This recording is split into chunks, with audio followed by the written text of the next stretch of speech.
Il est toujours plus facile d'avancer à plusieurs. L'Association mondiale des amis de l'enfance et l'Association des amis du Liban le savent bien, elles qui côtoient depuis de nombreuses années l'enfance en difficulté à travers le monde et plus particulièrement au Liban.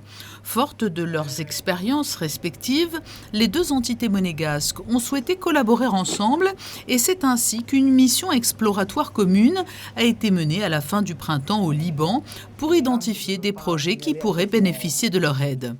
D'abord, c'est pour nous allons louer, parce que nous ne pouvons pas construire rapidement ici jusqu'à septembre, une école. Donc je viens d'arriver du Liban, j'étais il y a 2 semaines, et nous allons louer un immeuble à laquelle on va développer, meubler pour être école pour 300 enfants syriens.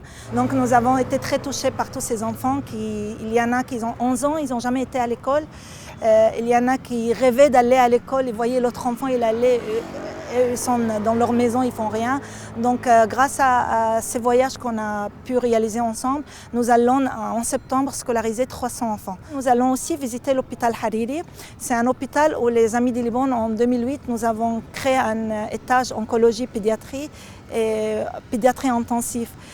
Actuellement, l'hôpital a beaucoup de difficultés à soutenir justement aussi des enfants qui ne sont pas libanais, qui n'ont pas de couverture sociale.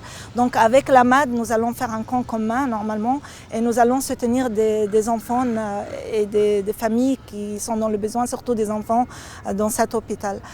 Le Liban est un pays vulnérable en raison de sa situation géographique et parce qu'il doit faire face à un afflux de réfugiés venus de la Syrie voisine. Chaque année, ce sont un peu plus d'1 million de personnes, dont de très nombreux enfants qui viennent y trouver refuge, soit un quart de la population totale du Liban. De la plaine de la Bekaa à Beyrouth, les deux associations monégasques, accompagnées de leur plus fidèle soutien, ont multiplié les rencontres de terrain et constaté l'urgence de la situation tout autant pour les enfants que pour leurs parents.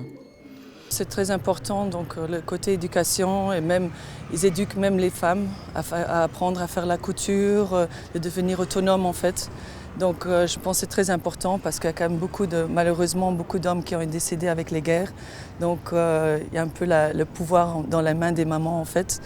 Et donc ça fait un grand plaisir en fait de voir qu'ils arrivent à se débrouiller, je dirais, toutes seules, et d'éduquer leurs enfants et d'avoir la chance, avec les Amis du Liban, d'envoyer leurs enfants dans les écoles qu'on a construites en fait sur place. Pas de pause estivale pour les belles causes. Les Amis du Liban organiseront un nouvel événement caritatif en plein cœur du mois d'août. Une Summer Party aura lieu le 22 août au Monte Carlo Beach.